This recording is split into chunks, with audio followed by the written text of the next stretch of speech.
Good morning વિદ્યાર્થી મિત્રો, ધોરણ 11 સાયન્સમાં આજે આપણે ચેપ્ટર નંબર 11 ની શરૂઆત કરવાના છે.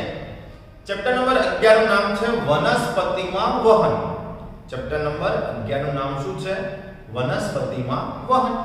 તો વનસ્પતિમાં વહનની પ્રક્રિયા કઈ રીતે થાય એ આપણે આ ચેપ્ટરમાં ભણવાના. જેમ કે શું સમજાવવા માંગે ચેપ્ટર સમજજો. મૂળ કે જમીનની અંદર છે એ ભૂમિની અંદરથી પાણીનું શોષણ કરે, પણ એ પાણી મૂળમાંથી પ્રકાંડ અને પ્રકાંડમાંથી પર્ણ સુધી પહોંચવું જરૂરી છે. કારણ કે પાણી તો વનસ્પતિના બધા અંગને જોઈએ અને ખાલી મૂળ જ પાણીનું શોષણ કરે તો મૂળમાંથી પાણી પ્રકાંડમાં જાય, પ્રકાંડમાંથી પર્ણમાં જાય. આ પાણીનું વહન કઈ રીતે થયું એ પ્રશ્ન છે. જેમ કે એક ઉદાહરણ આપું, આપણે કદાચ સેકન્ડ ફ્લોર સુધી પાણી લાવવું હોય કે થર્ડ ફ્લોર સુધી પાણી લાવવું હોય તો બી આપણે મોટરનો ઉપયોગ કરવો પડે. જો પાણીને આપણે નીચેની ટાંકીમાંથી ફર્સ્ટ ફ્લોર કે સેકન્ડ ફ્લોર ઉપર બી લાવવું હોય એટલી ઊંચાઈએ તો આપણે મોટર વાપરવી પડે. જ્યારે તમે ઘણા બધા ઊંચા વૃક્ષો જોયા કે જે 4-4 માળ કરતા બી ઊંચાઈ વધારે ધરાવતા હશે, એવા વૃક્ષોની અંદર ટોચ ઉપર બી પાણી હાજર હશે. એ પાણી ક્યાંથી ગયું? પાણી જમીનની અંદરથી વનસ્પતિએ ખેંચીને એને છે ટોચ સુધી મોકલી આપ્યું. તો વનસ્પતિમાં તો કોઈ મોટર ચાલતી જ નથી.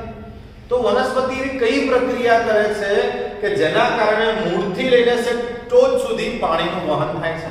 આ મૂળથી છે ટોચ સુધી પાણીનું વહન કઈ રીતે થયું?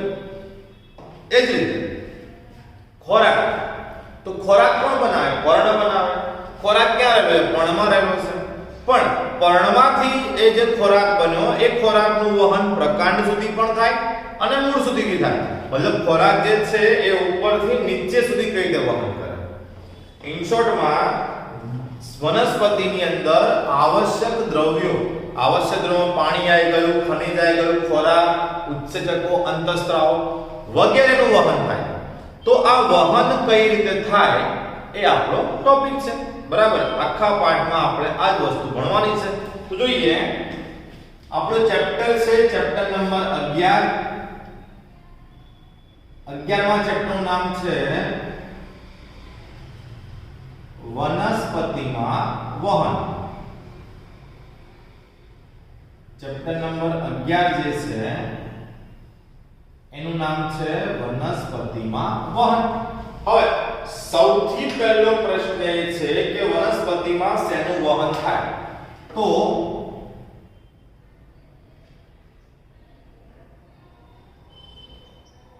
વનસ્પતિમાં આવશ્યક પદાર્થોનું વહન થાય. વનસ્પતિમાં કોનું વહન થાય? તો વનસ્પતિમાં આવશ્યક પદાર્થોનું વહન થાય. બરાબર. હવે આવશ્યક પદાર્થોમાં આપણે કોની ગણતરી કરીએ? આવશ્યક પદાર્થ મતલબ કોણ? તો આવશ્યક પદાર્થમાં સમજો કે પાણી આવે, ત્યાર પછી ખનિજ આવે, ત્યાર પછી વનસ્પતિનો પોતાનો ખોરાક, આ સિવાય ઉત્સેચકો અને અંતઃસ્ત્રાવ. પાણી, ખનિજ, ખોરાક, ઉત્સેચક અને અંતઃસ્ત્રાવ આ બધા જે છે એ વનસ્પતિના આવશ્યક પદાર્થ કહી શકાય કે જેનું વનસ્પતિમાં એક સ્થાનેથી બીજા સ્થાને જરૂરિયાત પ્રમાણે વહન થાય છે. બરાબર. હવે જ્યારે આપણે કોષવાળું ચેપ્ટર ભણતા હતા ત્યારે આપણે એક ટોપિક ભણ્યા કોષ રસ પટલ. સિંગર અને નિકોલ્સને આપણને સમજાવ્યું ફ્લુઇડ મોઝેઇક મોડેલ કે જે આપણે કોષવાળા ચેપ્ટરમાં ભણી ગયા હતા. તો એ વખતે મેં તમને વહનના પ્રકારો શીખવાડ્યા હતા અને મેં તમને ખાસ કહ્યું હતું કે જ્યારે આપણે વનસ્પતિમાં વહન ભણશું ત્યારે આ આપણી પહેલી થિયરી હશે વહનના પ્રકારો. તો ઓલરેડી આપણે ભણી ગયા છે વહનના પ્રકારો. એટલે આમ જોવા જઈએ તો તમને નવું લાગવું જોઈએ નહીં. તો આપણે શરૂ કરીએ આપણી પહેલી થિયરી ચેપ્ટરની. તો પહેલી થિયરી આપણી પાસે છે વહનના પ્રકારો. પહેલી થિયરી કઈ છે આપણી પાસે? વહનના પ્રકારો. થિયરી ચાલુ કરતા પહેલા એક વસ્તુ એ પણ તમને કહીશ કે તમે 14મું અને 13મું ચેપ્ટર ધ્યાનથી જોયું હોય, આપણે ભણી ગયા શ્વસન અને પ્રકાશ સંશ્લેષણ, તો એ ચેપ્ટરમાં ઘણી બધી વસ્તુઓ આપણે આપણી મેથડથી આગળ વધ્યા, કારણ કે બુકમાં બહુ ટફ લેંગ્વેજ છે. સેમ વસ્તુ 11મું ચેપ્ટર છે વનસ્પતિમાં વહન, એ પણ અમુક વસ્તુઓ આપણે આપણી રીતે જ ભણવાના છે, કારણ કે આપણા માટે કન્ટેન્ટ અગત્યનો છે, નહીં કે લેન્થ.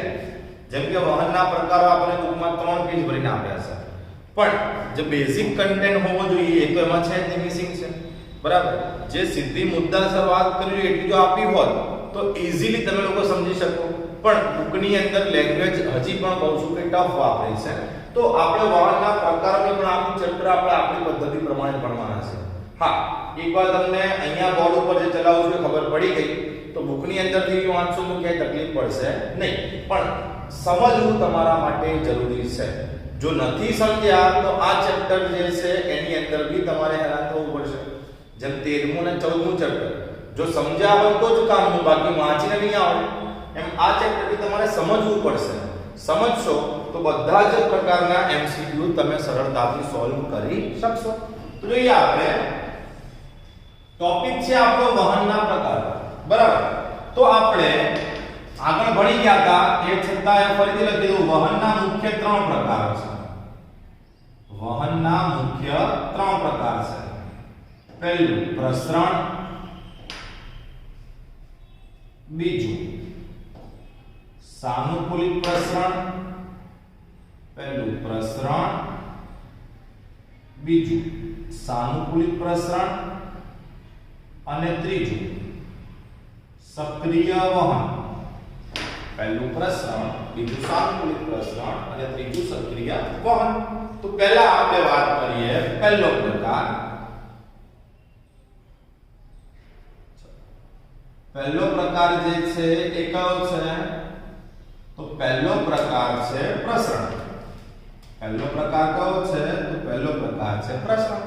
આપણે શરૂઆતમાં એવું ભણી ગયા કે કોઈ પણ વહનશીલ પદાર્થ હોય એ હંમેશા પોતાના વધુ સંકેન્દ્રણથી ઓછા સંકેન્દ્રણ તરફ વહન કરે. તમને યાદ આવી જશે, જુઓ આપણે એવું કોઈ પણ વહનશીલ પદાર્થ વધુ સંકેન્દ્રણથી હંમેશા ક્યાં જાય? ઓછા સંકેન્દ્રણ તરફ. આ નિયમ જ છે, બરાબર. ઢાળ ઉપર કોઈ વસ્તુ મૂકીએ તો એ આપોઆપ ક્યાં આવવાની? નીચે જ આવવાની.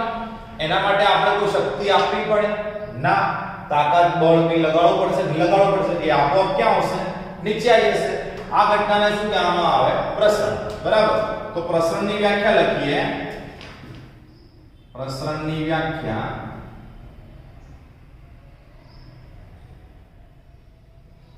કોઈ પણ વહનશીલ પદાર્થ, કોઈ પણ વહનશીલ પદાર્થ પોતાના વધુ સંકેન્દ્રણથી, કોઈ પણ વહનશીલ પદાર્થ પોતાના વધુ સંકેન્દ્રણથી હંમેશા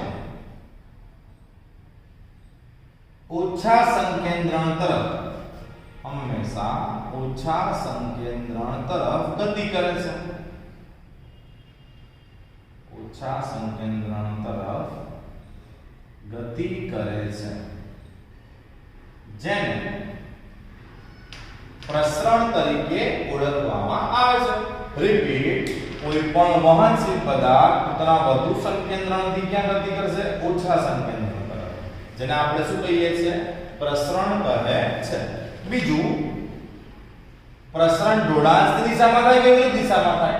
તો જોઈને આપણને ખબર પડે કે પ્રસરણ જે છે, પ્રસરણ હંમેશા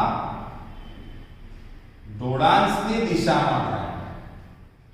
પ્રસરણ હંમેશા ઢોળાંશની દિશામાં થાય.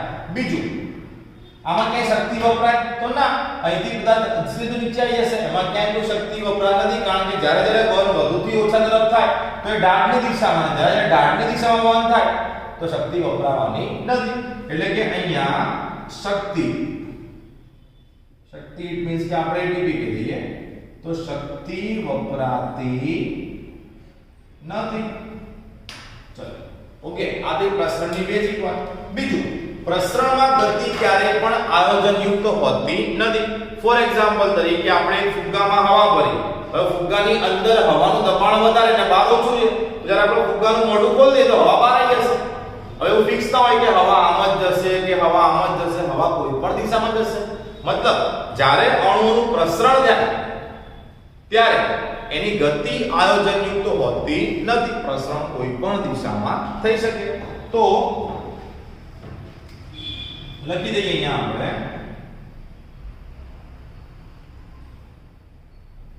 પ્રસરણમાં ગતિ આયોજનયુક્ત હોતી નથી. ચલો ઓકે છે. તો આ શું પતી ગયું આપણે પહેલો પ્રકાર કયો? પ્રસરણ. હવે પ્રસરણ પછી આપણે બીજો પ્રકાર જોઈએ. બીજો પ્રકાર કયો છે? સાનુકૂલિત પ્રસરણ. તો જોઈએ આપણે બીજો પ્રકાર.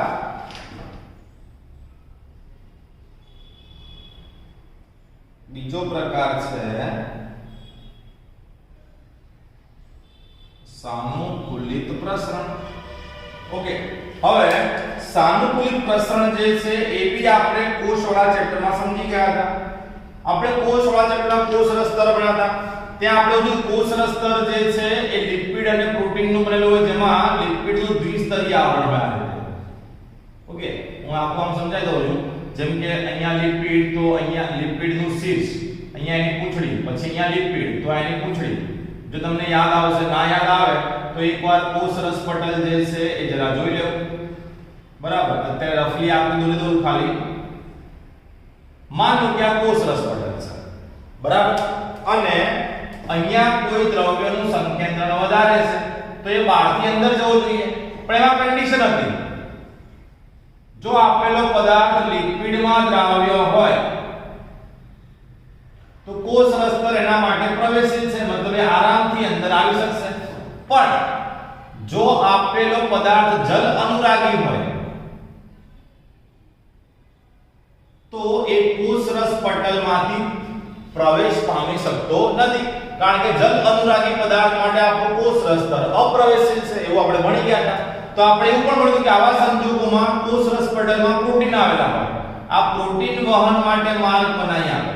બરાબર, એટલે અહીંયા બી વધુથી ઓછા તરફ જ વહન થયું.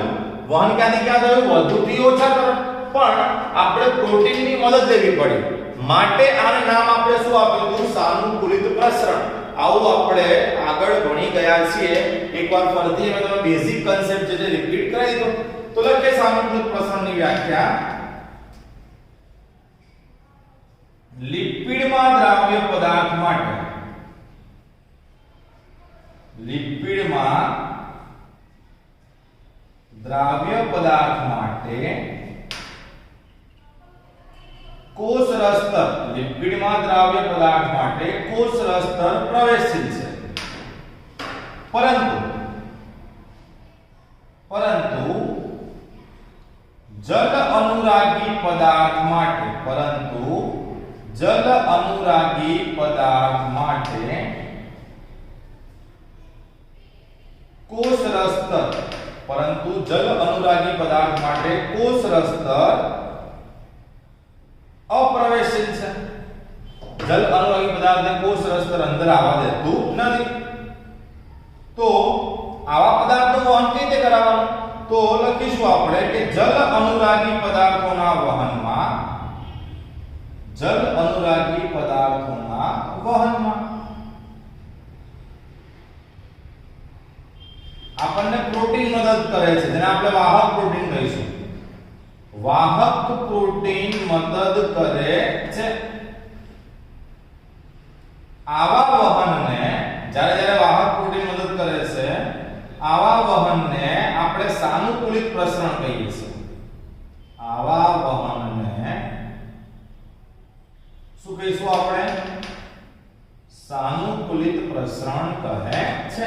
ઓકે, હવે અહીંયા સાનુકૂલિત પ્રસરણ જે છે એ પણ તમારે યાદ રાખવું કે સાનુકૂલિત પ્રસરણ જે છે એ પણ હંમેશા વધુથી ક્યાં થાય? ઓછા તરફ. મતલબ ક્યાં થશે? ઢોળાંશની દિશામાં. તો લખીએ અહીંયા સાનુકૂલિત પ્રસરણ જે છે એ પણ હંમેશા ક્યાં થશે? તો ઢોળાંશની દિશામાં થાય. હવે સાનુકૂલિત પ્રસરણ જો ઢોળાંશની દિશામાં થાય તો શક્તિ વપરાશે? તો ના. એટલે અહીંયા પણ શક્તિ વપરાતી નથી. શક્તિ વપરાતી નથી.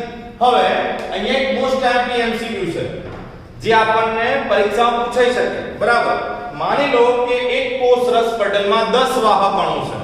એક કોષ રસ પટલમાં કેટલા વાહક અણુ છે? 10. હવે 10 માંથી ખાલી 5 વાહક અણુ ખુલ્લા હોય ને 5 બંધ હોય તો વહનનો દર કેવો હશે? ધીમો. 10 એ 10 ખુલ્લા હોય તો વહનનો દર કેવો હશે? ઝડપી હશે. કારણ કે 10 એ 10 વાહક અણુ એટલે કે 10 એ 10 પ્રોટીન જે છે એ વહન માટે મદદ કરે છે. ફોર એક્ઝામ્પલ તરીકે આ કોષ રસ પટલ છે. હવે એક વાહક પ્રોટીન અહીંયા છે, એક અહીંયા છે, 3 છે અત્યારે. બરાબર, આ 3 માંથી 2 બંધ હોય તો ખાલી વહન અહીંથી જ થાય. પણ 3 ખુલ્લા હોય તો વહન 3 વાહક પ્રોટીન કરી શકે. સમજ પડી? મતલબ કે 3 વાહક પ્રોટીનમાં બહારથી અંદર તરફ વહન થઈ રહ્યું હોય તો ત્યારે વહનનો દર કેવો થઈ જશે? મહત્તમ. આપણને પ્રશ્ન શું પૂછાય કે વહનનો દર મહત્તમ ક્યારે હોય? પ્રશ્ન આપણને પૂછાય કે વહનનો દર મહત્તમ ક્યારે હોય? તો યાદ રાખવું કે જ્યારે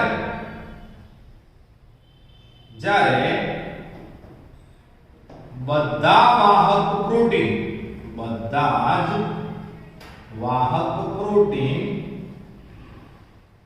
વહનમાં મદદ કરે. જ્યારે બધા જ વાહક પ્રોટીન વહનમાં મદદ કરે છે ત્યારે વહનનો દર મહત્તમ હોય છે. ઓકે, આ એમસીક્યુ મોસ્ટ આઈએમપી છે, એક્ઝામમાં પૂછાઈ શકે. ખાસ યાદ રાખો, જ્યારે બધા જ વાહક પ્રોટીન કે વાહક અણુ વહનમાં ભાગ લે કે વહનમાં મદદ કરે ત્યારે વહનનો દર આપણને મહત્તમ જોવા મળે છે. બીજું, ઘણા બધા કોષ રસ પટલમાં આ જે વાહક પ્રોટીન છે આ વાહક પ્રોટીન ઘણા મોટા કદના બી હોય છે. જેમ કે આપણને એક એક્ઝામ્પલ આપીએ, રંજક કણો,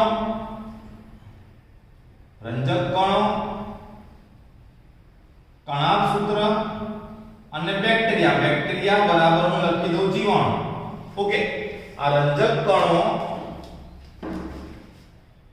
કણાભસૂત્ર અને જીવાણુ એમના બાહ્ય પટલમાં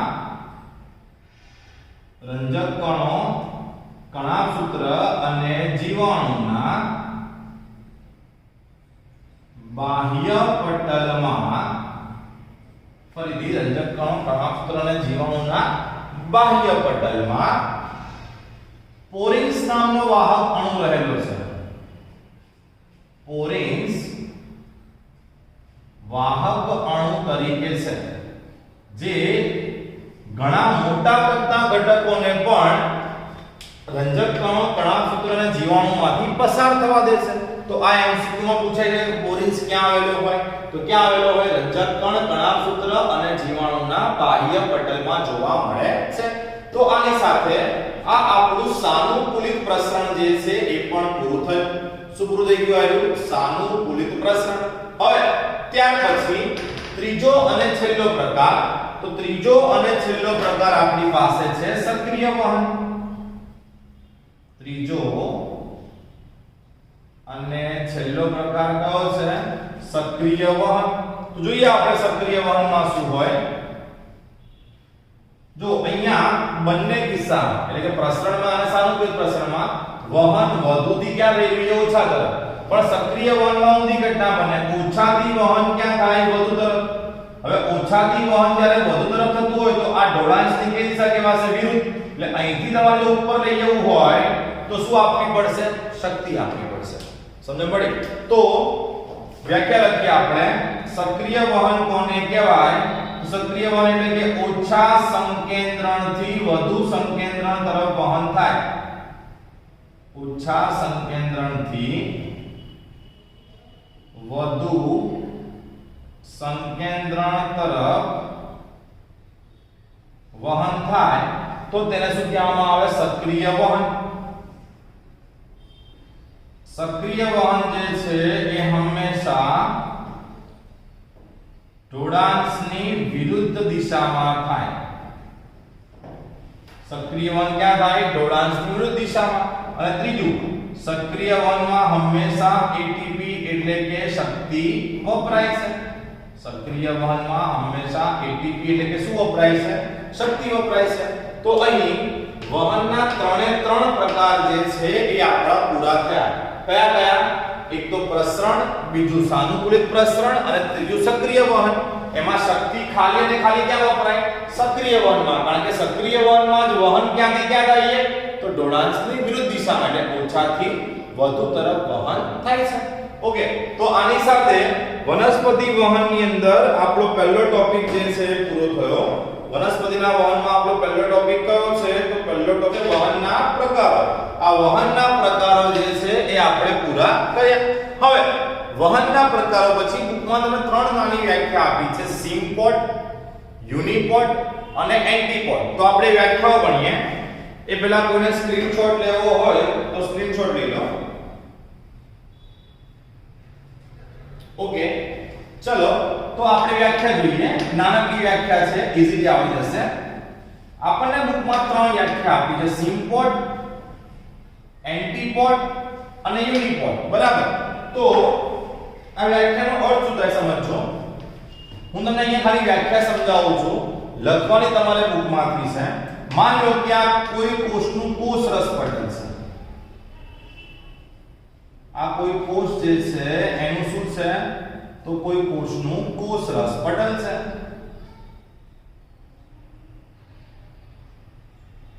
કે જેમાં અમુક અંતરે વાહક પ્રોટીન આવેલા, જેમ કે અહીંયા વાહક પ્રોટીન છે. બરાબર? પછી ફરીથી એક લિપિડના દ્વિસ્તરીય અણુઓ ગોઠવાઈ જશે. તો સમજીએ, આ છે વાહક પ્રોટીન. જ્યારે બે અણુઓ, જેમ કે અણુ A અને અણુ B, જ્યારે બે અણુઓ એક સાથે વાહક પ્રોટીનમાંથી પસાર થાય, બે અણુઓ એક સાથે વાહક પ્રોટીનમાંથી પસાર થાય એક જ દિશામાં, તો આને કહેવામાં આવે સિમ્પોટ. તો આને આપણે શું કહીશું? સિમ્પોટ. સમજ પડી? બે અણુઓ એક સાથે એક જ દિશામાં વહન કરે. હવે બીજું લઈએ આપણે. આ છે વાહક અણુ. બરાબર? હવે શું થાય કે બે અણુઓ છે A અને અહીંયા છે B. તો બે અણુઓ પરસ્પર વિરુદ્ધ દિશામાં વહન કરે. પ્રોટીનમાંથી બે અણુઓ પરસ્પર વિરુદ્ધ દિશામાં વહન કરે તો આને વિરોધી એટલે કે એન્ટીપોડ કહેવાય. ઓકે, અને લાસ્ટમાં આ વાહક પ્રોટીન છે અને આપણી પાસે એક જ અણુ છે. તો એક જ અણુ કોષરસ પટલના પ્રોટીનમાંથી સ્વતંત્ર રીતે વહન પામે ત્યારે એને યુનિપોર્ટ તરીકે ઓળખવામાં આવે. ત્યારે શું કહેવામાં આવે? યુનિપોર્ટ. તો આ ત્રણેયની વ્યાખ્યા તમને બુકમાં આપી છે, બુકમાંથી લખી લેજો. હું એકવાર રિપીટ કરી દઉં ખાલી. બે અણુઓ એક સાથે એક જ દિશામાં પટલમાંથી વહન પામે તો એ સિમ્પોર્ટ છે. બે અણુઓ પરસ્પર વિરુદ્ધ દિશામાં વહન પામે તો એ એન્ટીપોડ છે. અને એક જ અણુ સ્વતંત્ર રીતે જ્યારે વહન કરતો હોય તો એને યુનિપોડ તરીકે ઓળખવામાં આવે. તો આ સિમ્પોડ, એન્ટીપોડ અને યુનિપોડ જે છે એ પણ આપણે પૂરું થયું. ઇન શોર્ટ, આજના લેક્ચરમાં આપણે વહનના પ્રકારો પૂરા કર્યા. હવે આ સિવાય આગળની જે થિયરીઓ છે એનો આપણે આવતા લેક્ચરમાં અભ્યાસ કરીશું.